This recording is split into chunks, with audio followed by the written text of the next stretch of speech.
Olá, doutora Vânia Assali, seja bem-vinda ao podcast Mojo Já. É um prazer enorme tê-la aqui conosco. É assim, incrível mesmo. Eu tô com o coração batendo forte.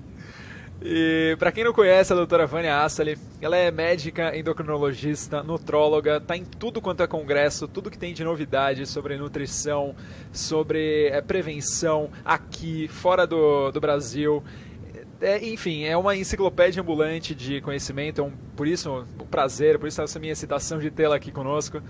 E, doutora Vânia, seja bem-vinda mais uma vez. Eu queria que você começasse falando um pouco sobre a sua história, e aí a gente já entra na prevenção personalizada, que é um assunto incrível. Bem-vinda. Obrigada, Rodrigo. Obrigada pelo carinho, pela entrevista e oportunidade. Nós já nos encontramos em avião, viajando pelo mundo, você buscando informações, eu fazendo congresso. Então, a minha história é um pouco essa dinâmica da busca, né? Da busca pelo conhecimento, pelo entendimento de como essas questões da bioquímica celular interferem hoje nesse modelo que a gente coloca hoje como a teoria dos sistemas complexos na biologia, trazendo toda uma área de uma possível prevenção através da compreensão dos modelos bioquímicos e do modelo individual, onde a doença vai trazendo o seu tricô, né, em cada indivíduo. Então, isso é a medicina personalizada, é o que eu tenho buscado. Eu tenho uma formação na área médica, na nutrologia, endocrinologia. Disso fui para a nutriogenômica, para a medicina funcional, que é o meu grande, né, assim, modelo de trabalho. Ter um entendimento maior dessa individualidade bioquímica, de como cada paciente responde aos estímulos ambientais, e é isso que me traz aqui no programa para dividir com você essa vontade sua de aprender e de saber e compartilhar com o seu público, e é uma grande honra estar aqui nesse programa. Isso, muito obrigado, doutora Vânia. Eu queria começar, então, sobre prevenção personalizada, uma definição aqui para os leigos, que é a primeira vez que que estão ouvindo isso, e quais são os tipos de prevenção e suplemento que costumam ter maiores efeitos. A gente está falando de prevenção personalizada, mas existem algumas coisas que são gerais. Então, entrar um pouco nisso. Então, prevenção personalizada é partir da individualidade bioquímica, entendendo o modelo individual de ser e de adoecer de cada paciente. Tá. Então, é o que eu falo, cada um tem uma forma de ser e de adoecer. E nós temos gatilhos ambientais que são benéficos e gatilhos que que vão trazendo a expressão da doença. Então, na nossa história ancestral, nós podemos ter um pouco a história clínica, morte cardiovascular, trombose, diabetes. Isso já conta o nosso histórico em termos de modelo genômico. Hoje, com a medicina pós-genômica, alguns exemplos disso podem ser lidos em testes específicos, não obrigatoriamente a gente precisa deles, porque a nossa história muitas vezes já conta do nosso arquivo ancestral, e os modelos de doença, eles vão se dar por ações de mecanismo pró-inflamatório acentuado. Aí nós temos as doenças degenerativas, cardiopatias, doenças neurológicas. Temos modelos de disfunção mitocondrial, com deficiência de produção energética. Temos modelos de glicação, onde existe uma mania, né, do corpo trazer, né, do excesso de açúcares e carboidratos, um modelo mais glicante, que entra aí diabetes e Alzheimer como um diabetes tipo 3.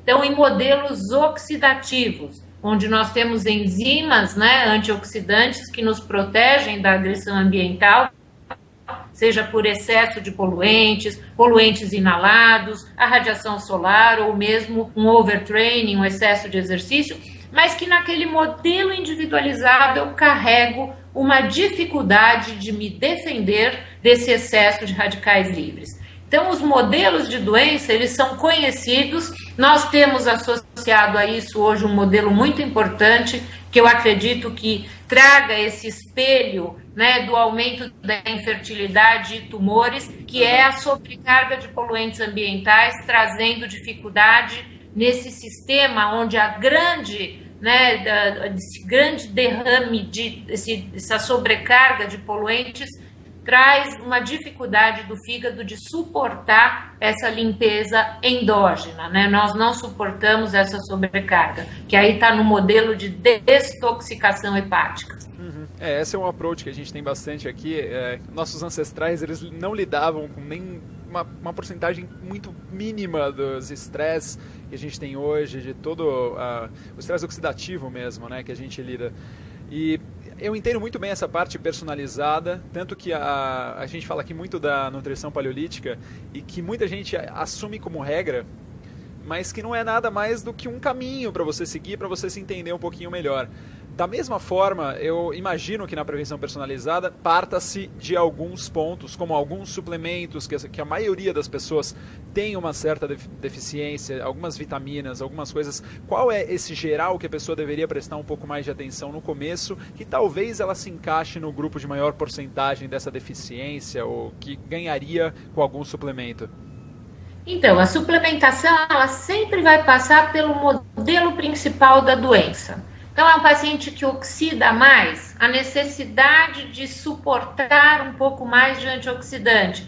Mas o antioxidante, hoje ele não é bem visto, por quê? A gente precisa oxidar um pouco para trazer a nossa capacidade antioxidante própria. Então, todo paciente deve tomar antioxidante? Não, nem todo. Qual é o modelo que eu vejo hoje que encaixa mais numa suplementação? As questões mitocondriais, então alguns suplementos que ajudam a capacidade mitocondrial, coenzima Q10, tem alguns polimorfismos onde o paciente não consegue transformar a coenzima Q10 numa substância ativa, que é o ubiquinol, a deficiência relativa de vitamina D em relação à população, deficiência de magnésio. Essa desproporção é uma das teorias grandes em cardiopatia e hipertensão arterial, que é a desproporção cálcio-magnésio. Então, o magnésio hoje tem sido muito bem acolhido na área médica. Então, falamos um pouco de mitocôndria com coenzima Q10, falamos de vitamina D, de magnésio e ômega 3, porque grande parte da dieta hoje traz um aporte de gordura saturada ou uma sobrecarga de gordura da linha ômega 6.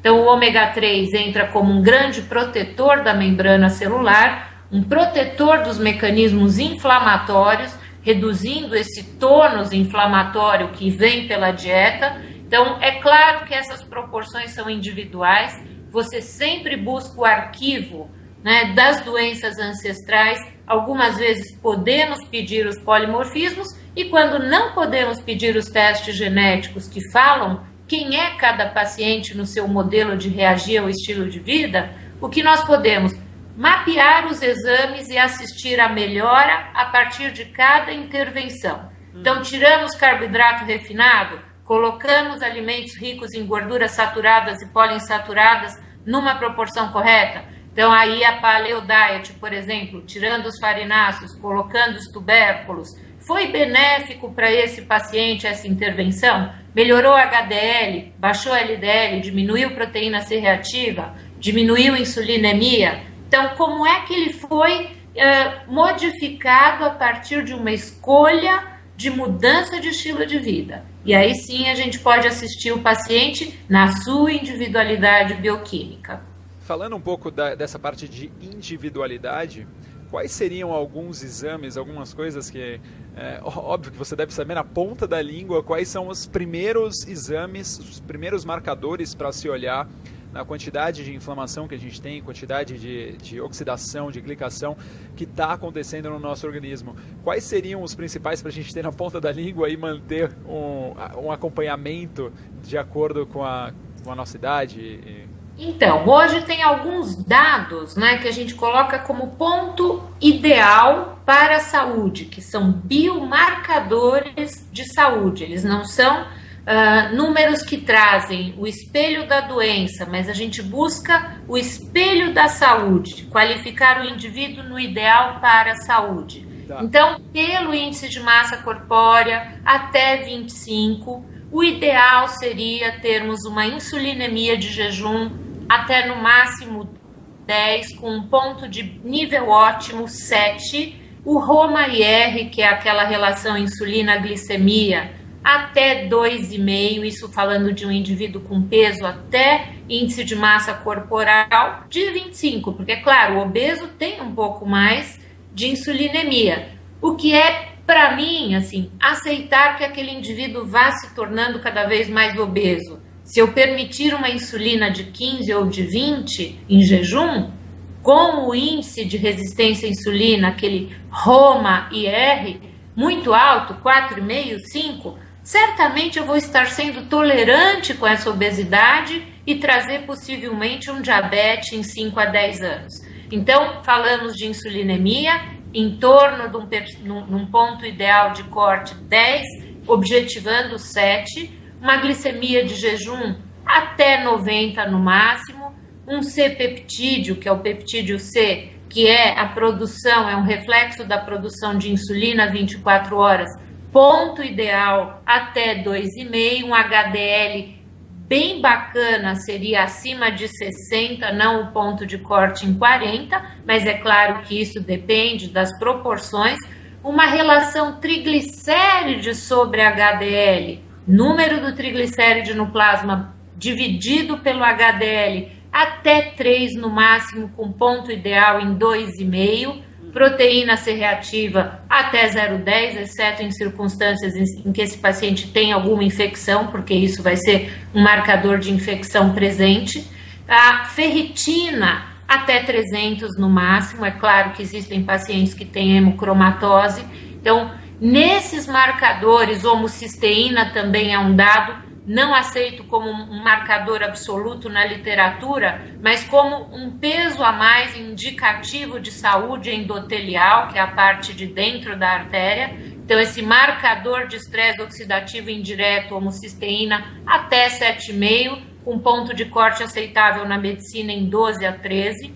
Temos também as questões da lipoproteína A, que não é um nível absoluto, mas pode estar menor que 30, né? E os níveis hormonais saudáveis num ponto de corte para a faixa etária, pelo menos no percentil 50 da curva. E hemoglobina glicada, que é um marcador de glicação, que o ideal menor que 5,5, aceitável na área médica até 6, tá?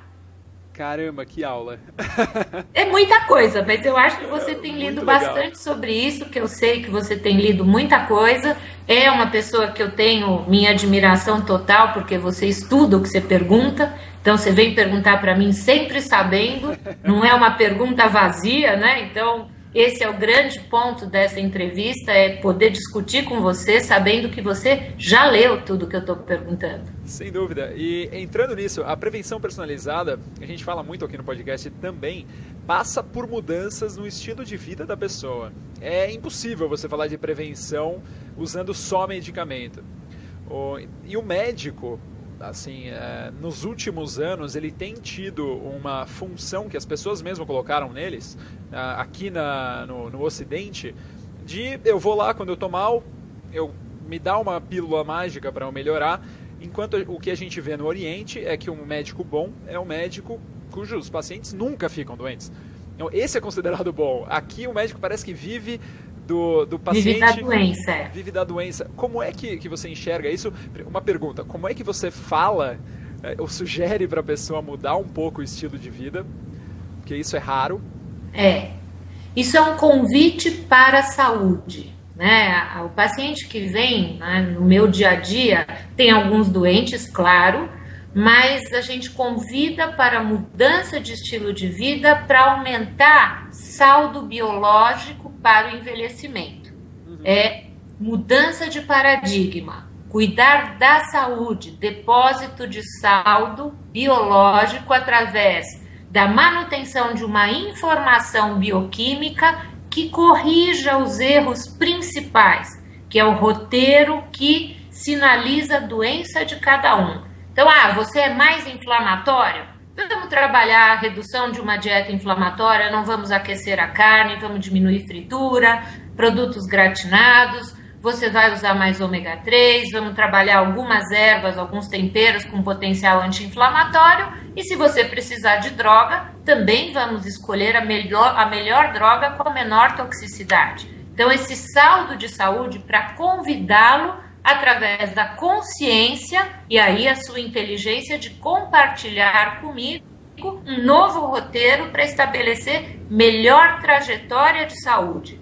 Então, são pontuações em biomarcadores e nessa conversa educacional contínua que é vir ao consultório para cuidar da saúde. Então, é trabalhar não só aumento da expectativa de vida, mas aumentar a expectativa de saúde para o envelhecimento. Então, saúde até os 85, 90 anos, para que o paciente não adoeça dos 50 aos 90 e ainda com essa promessa de viver até os 120, que aí vira um pesadelo. Né? Se a gente for viver até 120 vivendo doente, não queremos isso.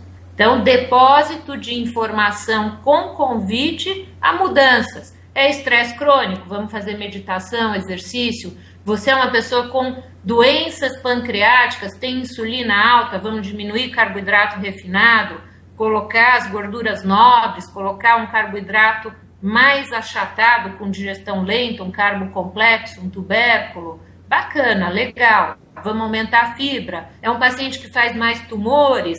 O screening de câncer precisa ser precoce. Se tem tumores na família, não adianta a gente fazer os exames com 60 anos, vamos perder, né, o tempo para tratá-lo na hora correta. Então é um pouquinho assim.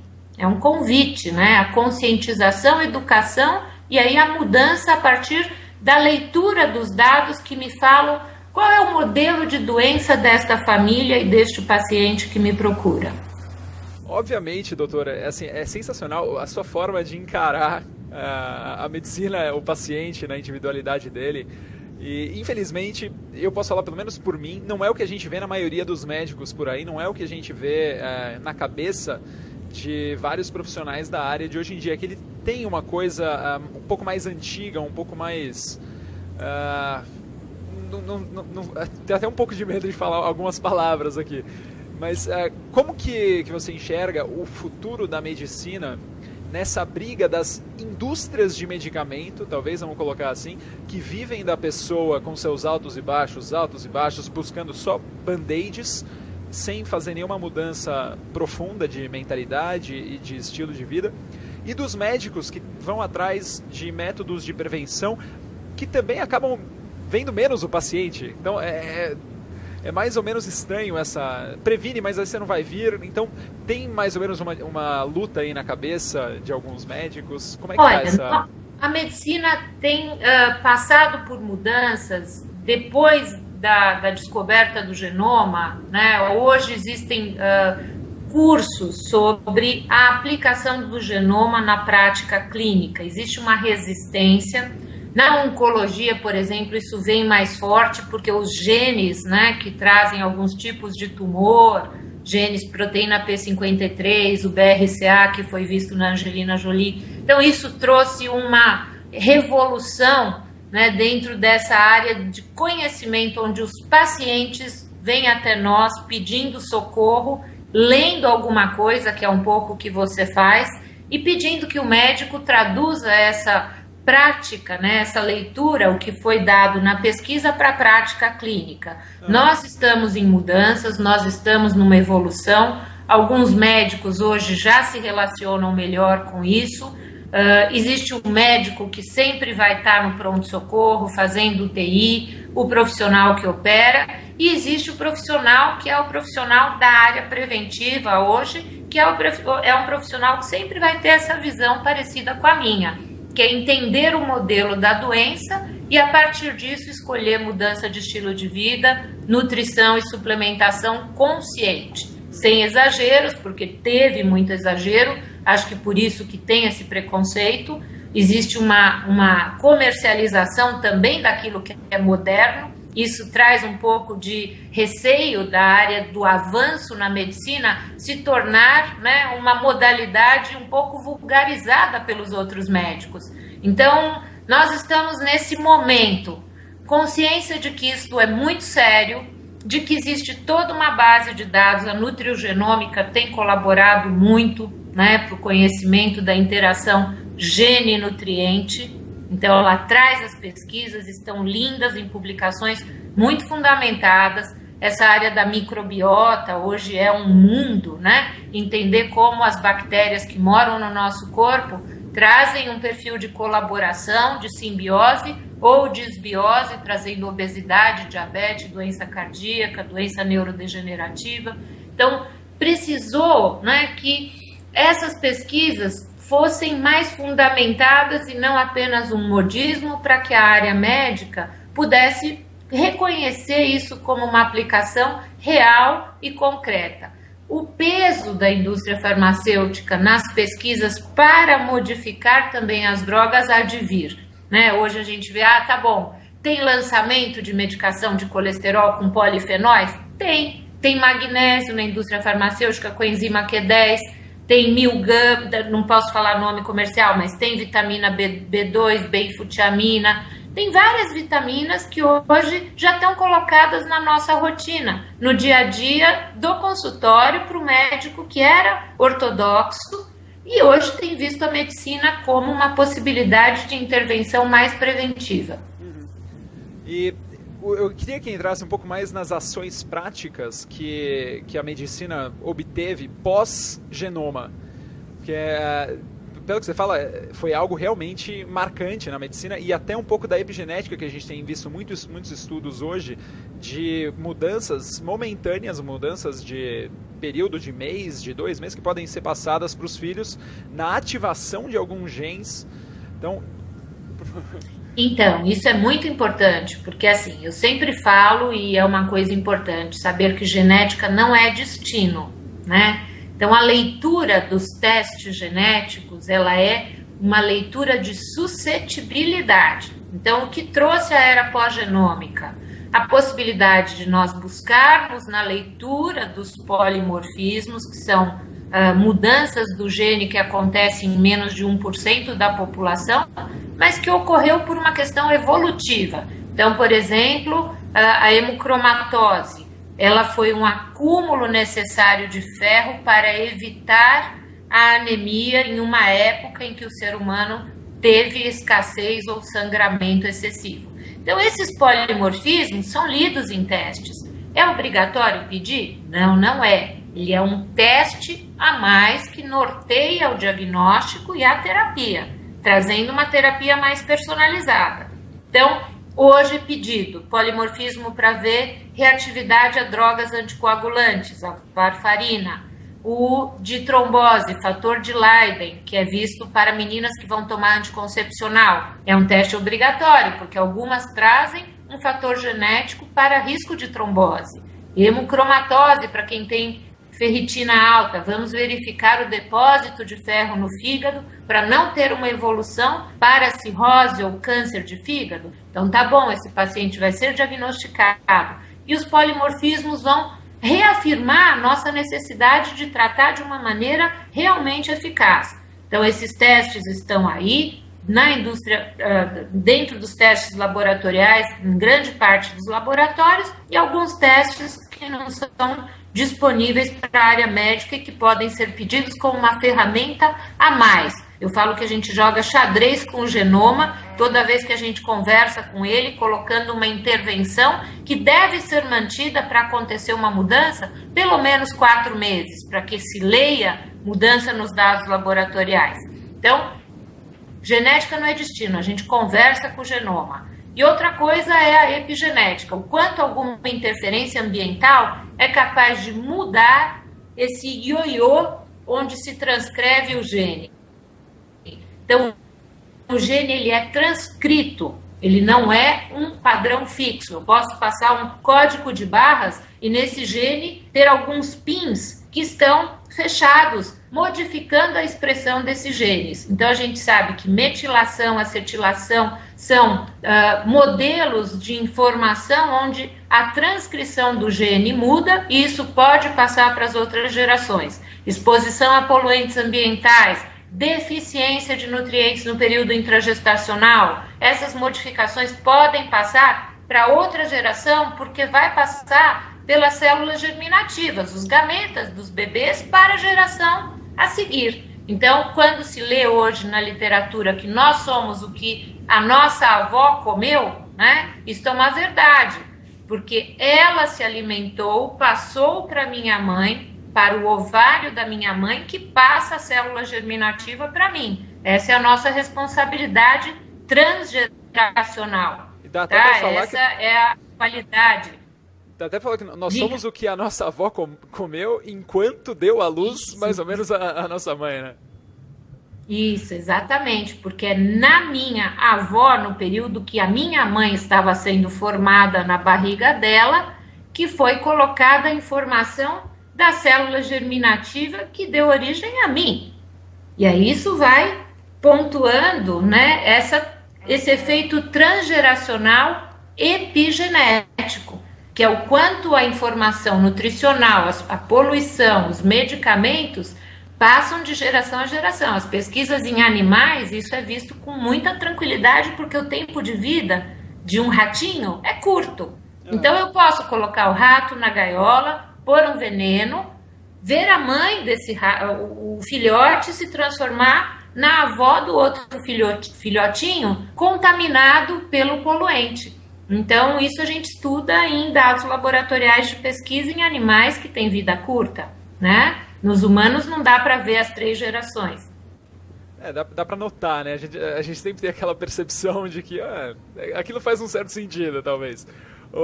Faz sentido. Se você vê um cachorro tendo uma atitude, sendo que ele nunca viu, meu tem um Border Collie, ele vai buscar fazer a mesma coisa que os ancestrais faziam mesmo nunca tendo visto uma ovelha. Ele acha que sou uma ovelha. Lá de manhã, a hora que eu vejo, ele está pulando como se eu fosse uma ovelha. Da onde veio isso? Do comportamento que é transgeracional. É uma informação que foi passada pelo genoma. O comportamento dele, ele nunca vai ter visto uma ovelha, mas ele vai estar sempre querendo me cercar como se eu fosse uma ovelha. Isso é muito bom e isso é muito ruim. Porque tem aquelas pessoas que acham que, não, eu tenho genes maravilhosos, só que, cara, cuidado que você pode atrapalhar os seus genes, você pode influenciar pro mal. E o cara o cara que tem gene ruim, você vira pro cara e fala, meu, tá no teu controle, cara. Você se arruma isso, você melhora a tua vida. E quais são as melhores formas de conversar? Qual é a linguagem dos genes? A nutrição é a ferramenta que mais conversa com o genoma. Eu dei uma aula recentemente sobre isso, né? A nutrição é o acesso direto com o genoma e todo dia a gente está conversando com ele com a melhor forma, né, de nutrir este corpo ou com a pior.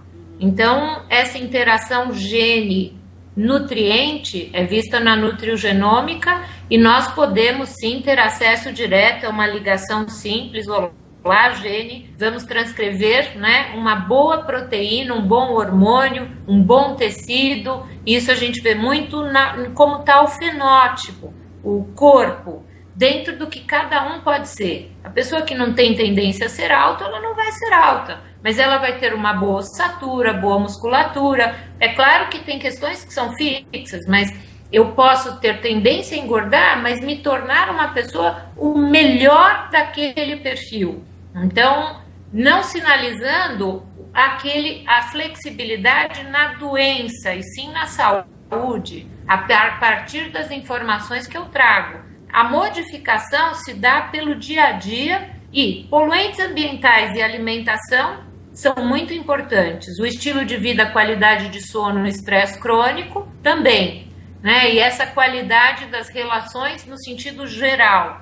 Como é que eu me relaciono com a vida? Com alegria, com disposição, com disponibilidade de fazer o melhor? Isso tem um impacto nos hormônios e no estresse crônico, e nessa condição onde esses hormônios passam a ser depurados pelo fígado que tem a sobrecarga do estresse ou da raiva versus um fígado que está com uma condição harmônica de se relacionar com modulação de nível de cortisol e todos os hormônios que vêm da suprarrenal. Uma das coisas que você comentou no começo, que é se a pessoa tem algum problema de lidar com estresse, alguma coisa assim, você sugeriu a meditação, que é algo que eu assino embaixo 100%, que eu faço todo dia, que assim, é parte tá comigo todo dia, eu não abro mão de fazer isso. Quais são algumas melhoras que você vê em pacientes? E é fácil da pessoa, a médica vira e fala, você podia começar a meditar. Eu imagino que a pessoa deva olhar, que ela, maluca, médica, ciência. Hoje tem muitas pesquisas, por exemplo, a Stanford, Harvard, Duke University, tem um grupo muito, muito bacana do Dr. Benson na Harvard, que é o Mind and Body Medicine, tem Food as a Medicine. Então a gente tem bastante coisa hoje borbulhando nos grandes centros. Na Mayo Clínica está a Integrative Medicine, na Cleveland Clinic tem a Functional Medicine. Então, a área de prevenção e qualidade de vida, a Harvard tem a Lifestyle Medicine, todas com muito mais esse novo paradigma da redução do estresse crônico com as diferentes abordagens. A meditação é comprovada, a prática de yoga, as terapias em toque, massagem, tudo isso é comprovado como um modelo de redução de estresse. Se você imaginar que hoje essa solidão coletiva, que eu tô aqui com você conectada, mas eu tô sozinha. Eu vou para minha casa, eu fico lá no meu celular e tô sozinha. Teoricamente, isso tem uma dificuldade de alívio de estresse, porque é muita demanda neocortical. Eu tô aqui atenta falando. Pouco alívio no meu sistema límbico. Então é importante ter toque, é importante ter olhar, é importante conversar. E essas técnicas estão aí um pouco para isso.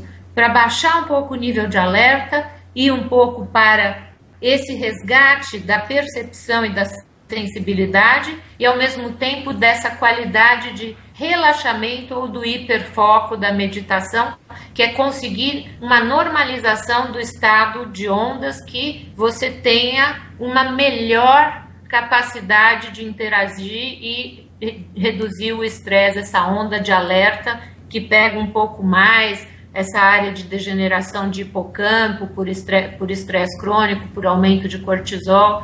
Então, o cortisol, que é um bom hormônio, ele é para ter um pico e um alívio. Se ele fica muito alto e a gente acorda de manhã ou vai fazendo uma curva invertida, à noite eu vou tendo um nível muito, muito alto, certamente eu não permito o repouso e a restauração de cérebro. Então, eu vou certamente interagir de maneira negativa, precipitando o envelhecimento cerebral e também trazendo todas as disfunções metabólicas dele, que é a barriga, o fígado gordo, né, a barriga com gordura visceral, tudo isso, o catabolismo muscular.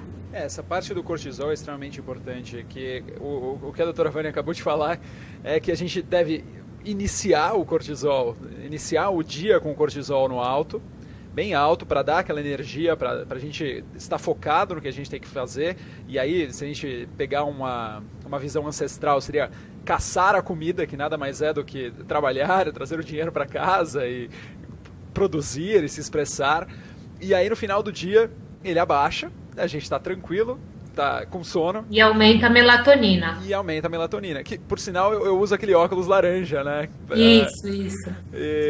E essa ciclicidade que é própria de todos os animais e que traz o eixo circadiano, esse ritmo circadiano, hoje é vista como um dos fundamentos de várias doenças crônicas. Está no aumento da incidência de câncer, doença cardiovascular, esteatose, alterações metabólicas, diabetes. Então, ficar acordado, ter luz acesa, manter o computador ligado, tudo isso, às vezes eu faço, eu confesso, que eu adoro ficar lendo, então é o meu maior defeito. Se eu adoecer, certamente vai ser esse o meu vilão, mas é uma necessidade, assim, em termos de orientação e educação, que as pessoas desliguem a luz realmente, que elas acordem e tenham contato com o sol, essa ritmicidade, claro e escuro, cortisol, melatonina, os hormônios do dia, os hormônios da noite, ele coloca em ordem o nosso sistema de modelo metabólico, nosso backup de cérebro, a qualidade de condição de ter uma imunidade mais atenta a tumores, a correção de disfunções proliferativas, que são os erros de controle de multiplicação celular. Então, dormir é importante para controle do câncer, é importante para o diabetes, o acordar, ter uma exposição ao sol para sintetizar a vitamina D, caminhar, tudo isso põe o corpo em ordem. A gente está perdendo isso. Eu acho que esse é o grande momento dessa ascensão das doenças crônicas precocemente. Tem mais câncer precocemente, mais doença cardíaca precoce. A gente tem médico muito bom, bons equipamentos, bons exames, mas o estilo de vida traz mais doenças, sim, com certeza. Sem dúvida, não. E falando, o sono nunca é demais falar o quanto é importante dormir. É um absurdo como as pessoas elas colocam como troféu hoje em dia ainda. Falar, né, eu durmo 4 horas por noite, tô lá, tô trabalhando, tô ralando, você dormia pros fracos, eu vou dormir muito quando eu morrer. É incrível como a gente ouve isso, principalmente aquela galera que vive o dia inteiro à base de cafeína. Isso daí, por que o ciclo é tão importante? Você acordar com cortisol alto e dormir com cortisol baixo, por exemplo, de manhã? Porque faz adequação de toda a assinatura metabólica do corpo. Então isso põe todos os sinalizadores moleculares em ordem. Se a gente pensar que a gente foi feito assim, enquanto assim, unicelulares, passando para reptiliano, saindo da água e indo ficar em pé, né, como um mamífero, todos os nossos genes estão aí conversando com o planeta, claro, escuro, turn on, turn off, turn on, turn off, liga, desliga. Alguns genes você transcreve. O cortisol é um gene matinal que está sendo transcrito a partir da exposição à luz.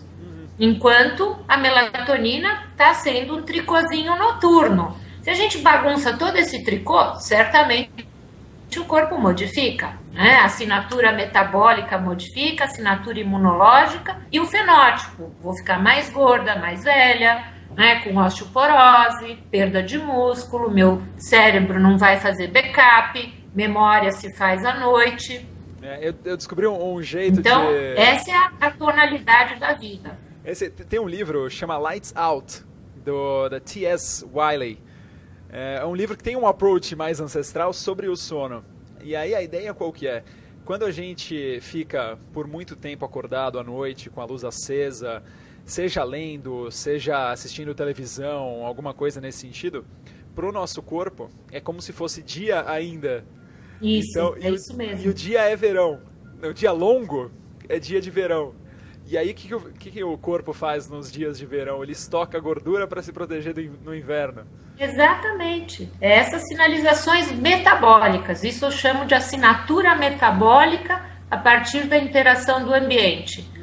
O ambiente imprime no gene um novo modelo de transcrição. É dia quente? Então tá. Ou agora você tem hora de resgatar a imunidade, é noite, então tá. Então de dia a gente está se mexendo mais, à noite a gente está se restaurando. Então é essa modalidade que se perde quando você perde ritmo circadiano. Tem vários trabalhos em cronobiologia, vários trabalhos nessa área da medicina, na psiconeuroimunoendocrinologia. Não sei se vai dar para você ver aqui, espera um pouquinho, vamos ver. Aqui tem uma revista. Psiconeuroendocrinologia. Isso estuda muito o ritmo circadiano. Por exemplo, aqui tem outras revistas sobre hormônio de crescimento, o quanto é importante ter o hormônio na capacidade interna de produção. Ele se produz à noite. Não adianta eu dormir pouco e tomar um monte de GH em academia. Isso vai dar tudo errado. A incidência de câncer vai aumentar. Não dá para dormir pouco e tomar anabolizante. Isso é um erro de conduta gigantesco. Isso está muito na moda. Eu sou muito contra, eu não concordo. Eixos hormonais, a gente não pode ter essa violência de sobrecarga. Eu acho que essa informação que você traz em estilo de vida é muito importante. E essa consciência de que a gente não modifica a nossa história se a gente não for convidado para imitar um modelo que deu certo por anos e anos. Se a gente ficar acordado tomando GH, o que é isso para o corpo? Ele não reconhece isso como uma condição biológica que resgata a saúde, e sim prolifera tumor. particularmente, eu acho que não podemos colocar uma sobrecarga de hormônio nos pacientes, a não ser em doenças específicas. Por quê? Porque se ele não está produzindo, precisamos ver a falta, o porquê, né? Será que é deficiência nutricional? Será que não dorme? Está com uma proporção de nutrientes que traz um risco maior? Então, às vezes, o corpo é sábio, ele para determinada função para evitar que você exagere em determinado modelo que vai explodir daqui a uns 5 anos. Então, primeiro a gente olha todo o paciente, restaura o potencial de saúde em mudança de estilo de vida e corrige pequenos erros. Mas não dá sobrecarga de hormônio sem assistir a esse corpo no modelo que ele pode estar se corrigindo por mudanças no estilo de vida. Então, dentro de todas as áreas médicas, claro que tudo isso, né, é uma consciência, né, do que nós podemos, né, fazer de melhor, mas as questões artificiais, né, todo esse modelo, não precisa dormir, posso comer tudo errado, e aí vou tomar um medicamento que me ajuda a resolver o meu problema, isso não dá certo. É um jeito de olhar para o corpo achando que o corpo está quebrado, né? É uma derrota, né? Eu tô dormindo 5 horas por noite, mas poxa, eu deveria conseguir fazer isso. Tem alguma coisa errada comigo, eu deveria conseguir dormir 5 horas e ganhar músculo. Então, já que o corpo está errado, eu vou tomar alguma coisa para ganhar músculo, porque eu mereço, o meu corpo tem que funcionar, ele está quebrado. É lidar com o imediatismo e não com a consciência. O corpo não é quebrado, é exatamente o que a doutora falou. O corpo ele vai tomar iniciativas para sempre se autorregular. Aí a diabetes tipo 2 ou alguma coisa assim é uma tentativa que assim, ele tentou tanto, ele se esforçou tanto, que chega uma hora que já desregula o regulador. Né? Uma coisa ele nesse... tenta pôr a glicose para fora porque ele não suporta mais a sobrecarga de açúcar. Então a resistência à insulina é um mecanismo de tentar regular, né, os receptores celulares para não estocar gordura. Mas no fim das contas, essa modificação vai vindo com um tempo maior ao depósito de gordura em fígado e todo um desbalanço dos ácidos graxos livres, a resistência à insulina piora, até que esse paciente diabético começa a fazer glicosúria, que é fazer o xixi com açúcar. Então, são tentativas que foram dando errado à medida que esse corpo sofria uma sobrecarga crônica e aí, determinada hora, ele foi vencido pela doença e esse sistema para de lidar a seu favor, né? Então, os modelos humanos, eles são ancestrais, eu falo, o corpo é mais esperto do que a nossa cabeça. Ele está lá com uma leitura antiga, como se fosse um computador que se aprimorou e aprendeu a lidar com adversidades. Nessas adversidades, o modelo da economia metabólica é hoje o que a gente mais vê em termos de obesidade. A gente aprendeu a economizar para não morrer de fome e hoje temos uma indústria de alimento com um volume calórico alto, com baixa densidade nutricional. Então, poucos nutrientes porque o alimento é muito refinado, alta densidade calórica, cada mordida de determinado produto, 150 calorias. Claro que o genoma não está preparado para isso, é lógico que a expressão disso em termos de epidemiologia vai ser a obesidade, né? Obesidade precoce, obesidade de adolescente, diabetes infantil, diabetes tipo 2, não só o tipo 1. Então, isso é um modelo social do gene econômico, do thrift gene, que vem dos nossos ancestrais, trazendo uma tentativa de não morrer de fome. Então, alguns genes nesses polimorfismos que nós lemos, o gene da leptina, do MCR4, tem vários genes que são colocados como genes do FTO, são genes que tiveram uma participação na nossa sobrevivência diante da fome. E hoje eles são os responsáveis pela obesidade diante do volume alimentar e das calorias vazias. Eles simplesmente reagem, eles têm um output de acordo com o que eles recebem de input. É uma conversa, eu adoro essa analogia. Conversa.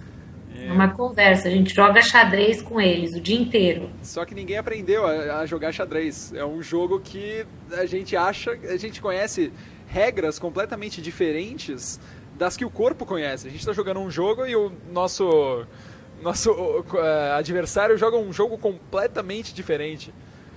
Ele tem as regras. E assim, o que é importante nessa visão da medicina personalizada e da era pós-genômica? Primeiro é aprender que a gente sabe muito pouco, que estamos engatinhando mesmo. Estou aprendendo agora. A consciência de que se sabe muito pouco. A conversa gene-ambiente é um aspecto e a conversa entre eles, a conversa gene-gene, existe lá dentro para me manter vivo há muitos anos e não posso ser pretensiosa de imaginar que lendo um polimorfismo eu vou corrigir aquele indivíduo como um todo, de maneira nenhuma. Isso é um dado sobre um pedacinho dele e certamente essa conversa interna está acontecendo de uma maneira muito proativa em relação a corrigir os erros principais que me trariam morte precoce. O corpo já entendeu que ele vem para sobreviver. Então, existe uma correção interna que eu não posso imaginar que eu sei tudo sobre o meu paciente ou você lendo que aprendeu tudo. A gente sabe um pequeno pedaço desse enorme sistema de decodificação e de transcrição dessa teoria dos sistemas biológicos. A gente olha e fica tão humilde diante daquilo que eu falo, nossa, que corpo mais esperto, que mágica que é tudo isso, como a gente foi dando certo como material biológico. E quanta coisa, né? Esse cérebro, quando você abre cérebro, você fala, nossa, esse monte de neurotransmissor dando tudo certo para eu fazer essa entrevista, que coisa deliciosa. Então, a humildade e essa coisa de perceber a grandiosidade do que é essa teoria de sistemas complexos lida na expressão da vida e da saúde é uma coisa deslumbrante mesmo, que eu acho que é o que me faz ser médica. Eu adoro medicina, você sabe disso. Então, é o meu deslumbramento e a minha alegria poder trabalhar com isso hoje, numa era em que eu posso, pelo menos, espiar um pedacinho do genoma e conversar com ele com o melhor que eu posso no meu dia a dia.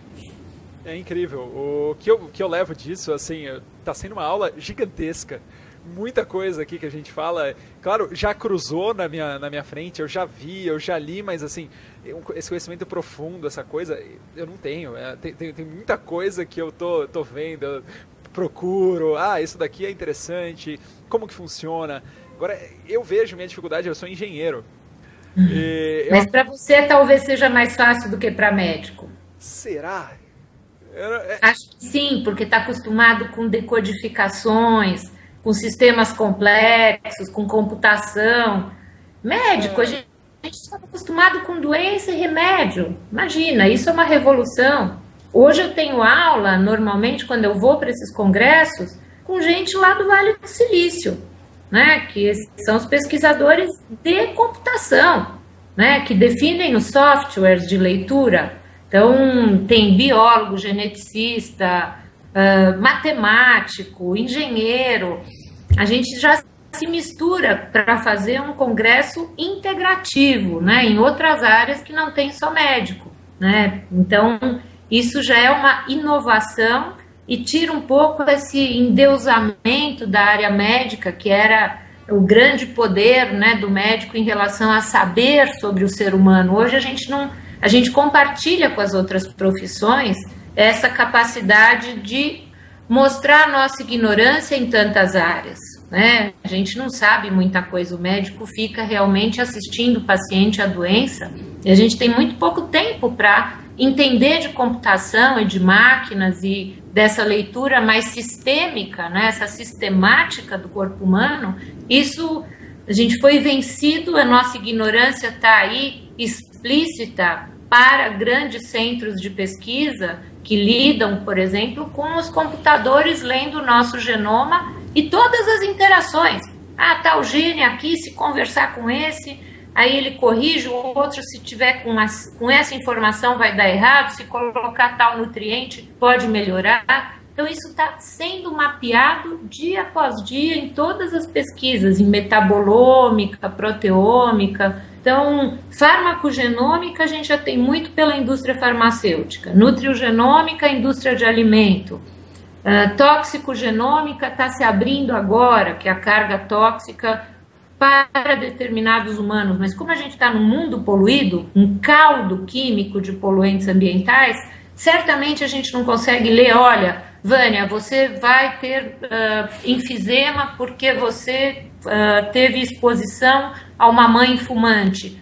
Não sei, pode ser que seja isso, pode ser que tenha isso mais a tinta da clínica, não sei, né? E como é que eu posso corrigir isso? Melhorando um pouquinho, me hidratando, fazendo exercício, drenagem, sauna, trabalhando um pouquinho de suporte de vitaminas antioxidantes da dieta, ou fazer um uso de N-acetilcisteína, certamente eu sou uma pessoa que lido mal com poluição. Minha mãe morreu de enfisema. Então, é uma condição que eu já vim com defeitinho. Espiei lá o meu genoma, realmente eu sou péssima para eliminar poluente inalado. Então, isso é uma curiosidade minha, eu fiz a minha análise, mas eu sinto no meu corpo isso, eu sei que é assim. Então, a minha ajuda em relação a isso é não estar em lugar poluído, certamente não fumar, tentar não ter um marido que fuma. Então, tudo isso é saber sobre mim, saber sobre os pacientes, escolher um melhor estilo de vida a partir da nossa biologia e das interações que se mostram potencialmente convidando para a saúde ou convidando para a doença. É assim que eu vejo. Sensacional. É tudo para a gente trabalhar junto com o nosso corpo e não contra ele. É isso mesmo. As pessoas fazem meio sem querer, né? É isso mesmo. E a gente, grande parte, se você estiver conectado com a tua história, assim, percebendo você, você sabe o que te prejudica, né? Essa sensibilidade que o ser humano tem, ele perde se ele estiver muito na bagunça, assim, muito fora da saúde. Quando você entra na saúde, depois você acaba sabendo aquilo que te detona. Você sabe, puxa o rabo da doença. Você entende. É engraçado, eu conversei hoje mesmo com um cara, ele é um biohacker brasileiro. E o cara é programador também. E é legal você ver isso. Você falou, são engenheiros, são programadores, tudo. Essa galera tá se reunindo em busca de conhecimento. Isso é mais conhecimento. Qualquer um é capaz, você não precisa ser programador, você não precisa ser engenheiro.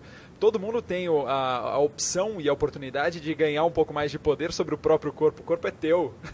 Isso mesmo. Ninguém se preocupa mais com o teu corpo do que você. É isso mesmo. E tem hoje, com toda a informação que tem, esse podcast, inúmeros posts de blog, inúmeros livros, e colocando as coisas de forma simples, de forma clara. Não é um jogo de xadrez onde você precisa ficar cegamente jogando. As regras estão aí, pelo menos as mais básicas, né? Então, eu acho que a missão, por exemplo, da sua curiosidade e essa vontade de dividir, né, que é uma condição de quem está conectado com o mundo e quer expandir desse conhecimento fundamentado. Então, o que eu vejo, né, eu já assisti outros podcasts seus, tem uma questão que é conhecimento, responsabilidade e essa expansão do conhecimento não banal, né? Não de um modismo, mas sim de uma coisa que tenha consistência. E aí compartilhar com quem busca desta informação alguma mudança positiva. Então, em qualquer área isso pode vir, né? Alguém que está assistindo nesse momento pode ser um biólogo, um geneticista ou uma pessoa que trabalha com computação e fala, nossa, eu não me toquei que eu poderia trabalhar com isso, né? Ou que eu posso ajudar o meu marido que está ganhando peso porque tem apneia. Então, em que lugar que isso toca cada um, é um lugar que é muito pessoal, mas a responsabilidade minha de fazer a entrevista e a sua de me perguntar é uma responsabilidade social de educar e passar o conhecimento com responsabilidade. Perfeito, doutora, muito obrigado. Foi um grande prazer, uma delícia conversar aqui. Podemos conversar sempre. Olha, eu Isso vou que é mesmo, bom. hein? Pode deixar, pode deixar. Que na clínica tem bastante gente bacana. Depois você vai escolher alguns outros amigos e pode me chamar de novo, tá Claro, bom? com Um certeza. prazer estar com você. Doutora, eu queria que você terminasse com 3 sugestões um pouco mais fáceis para a galera que quer começar a melhorar na vida, a performar um pouco melhor, pensar melhor, até perder um pouco de peso, baseado no seu conhecimento, não necessariamente medicina. Pode Tá. ser um pouco mais geral. Então, dormir, né, em pelo menos de 6 a 8 horas. Respeitar o ritmo do planeta. Acordar de dia e dormir de noite. Não ingerir alimentos que a sua avó não conhecia, que é esse velho paradigma, né? Tentar não ter tantos pacotinhos, né? E tomar água com pelo menos 2 litros de água por dia para diluir os venenos do planeta. Tá ótimo. Doutora, quem quiser entrar em contato com você, com a sua clínica. Eu estou no Vânia Assali, a clínica é Instituto de Prevenção Personalizada, tá? Aí você me acha ou no Face, ou mesmo na internet, tá? Instituto de Prevenção Personalizada, eu sou a Vânia Assali e agradeço a oportunidade de estar com você. Muito obrigado, galera. Até a próxima, espero que vocês tenham gostado. Tchau, tchau. Tchau, tchau, doutora. Muito obrigado. Aí.